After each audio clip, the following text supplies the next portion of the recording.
QED, Quantum Energy Device. QED, Quadratic Equation Device. QED, Quantum Entanglement Doohickey. This thing makes no sense.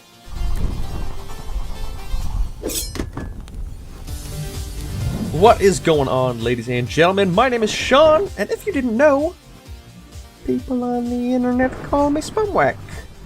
That weather is entirely too loud right now. Can we maybe turn that down? Because lightning or thunder is not considered weather for some reason that I've never been able to figure out. Anyways, what is going on, guys? I've got a really quite big announcement to make to everyone who's been asking when this pack Mod Sauce goes live for public download. Guess what? That moment is coming very soon.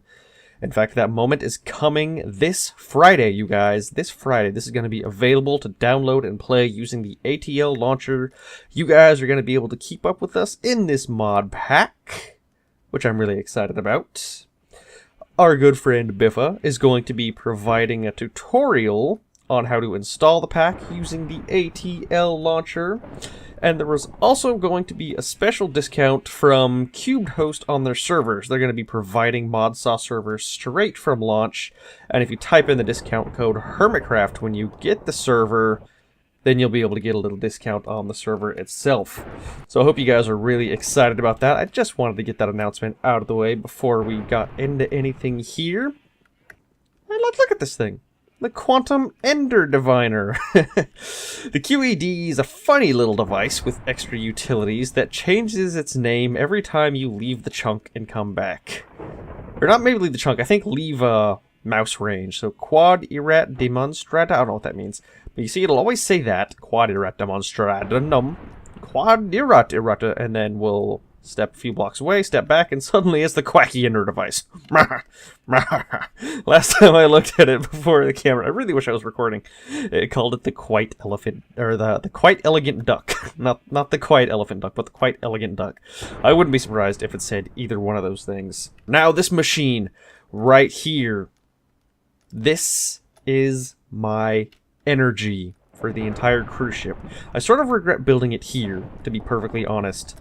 Because now that I've built this thing, I'm sort of looking around, I'm realizing my frame rate drops to about 48 when I'm in this area. Not the worst drop in frame rate in the world, I'll admit.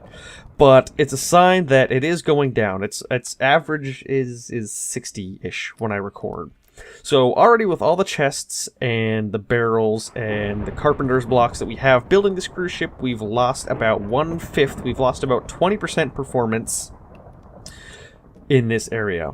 So I'm gonna have to do something to change it up. I still want to make this place beautiful, but I'm considering having the cruise ship be a mainly creative construction, and then having my actual base with all of my storage and my workshop and my energy production, everything that's supposed to be done on its own somewhere else with chunk loader, and then we can just teleport items here somehow using, you know, an ender chest or an ender take or something. Maybe stick it inside a applied energistics chest where we can get everything that way. That's just an idea. I'm probably gonna have to get applied energistics before I do that, but that is hopefully my end game, my end plan. And in the meantime, find a way to decorate the interior of this joint, mainly using Bibliocraft, because I don't know if you've seen the kind of cool stuff that Bibliocraft has. Let's look at desk, how about?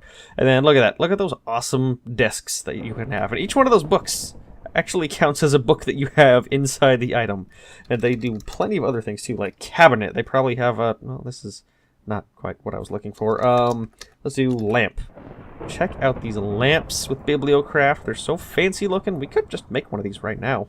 I'm sort of tempted to, but of course that's going to kill frame rate also, and let's talk about the machine. You know, we'll save Bibliocraft and the decorations for another day. What I want to talk about is this energy-producing beast, and we're going to start from the beginning. So up top, right here, is the same thing that I'm using to harvest my ore berries. This is simply a farming station by Ender.io. It's a pretty neat device. I'll go grab my watering can and show you how it works. This should take but a moment.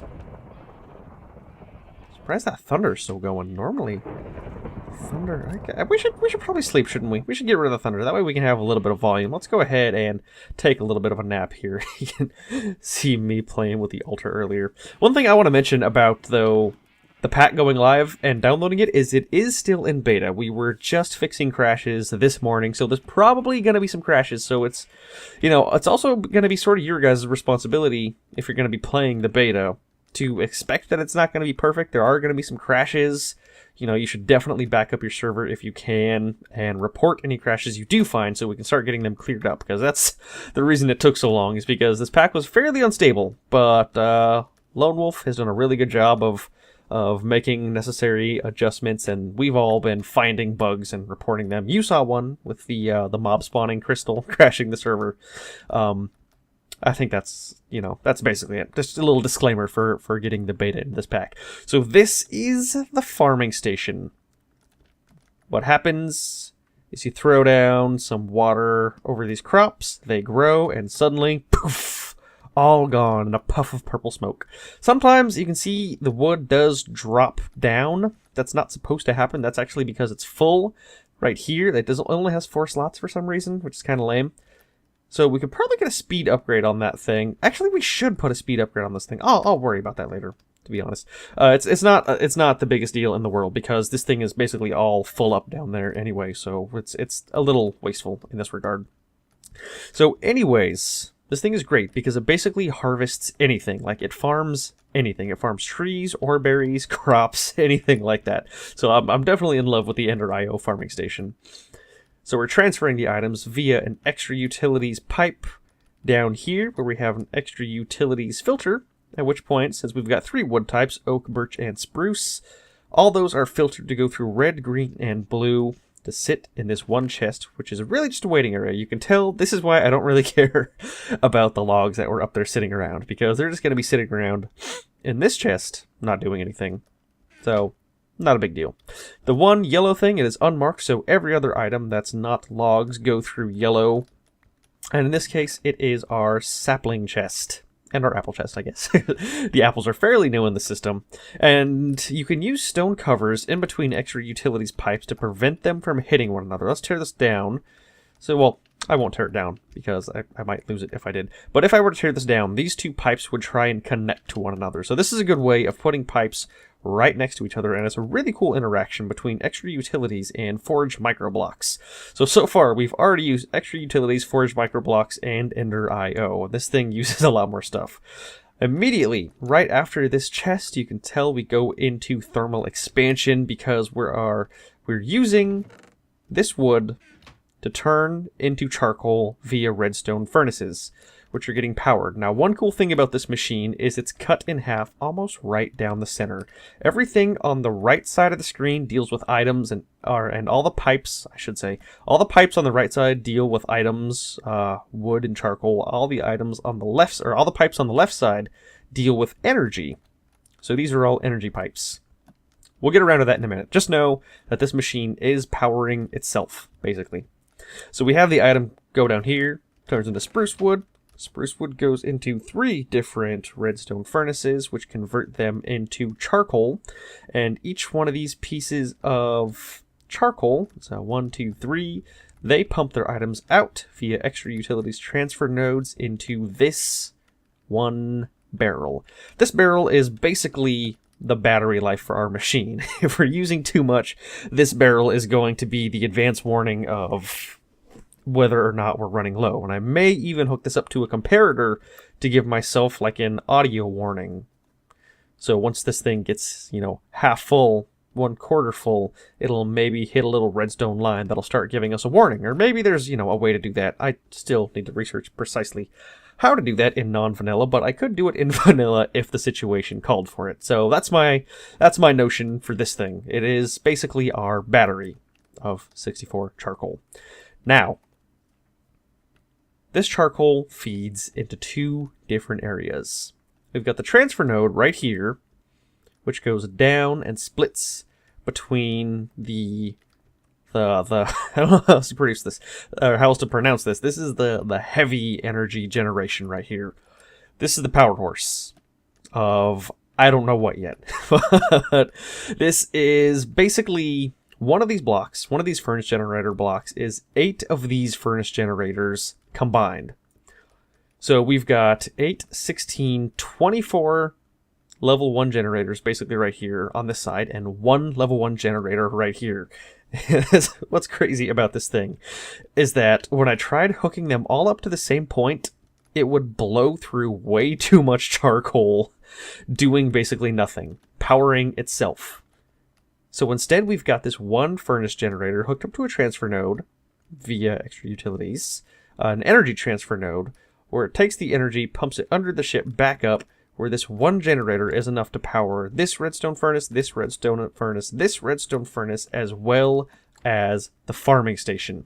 This does all 4 of the things needed with just this one, and then we've got 24 more pieces of generator from this thing. So this thing can do a lot.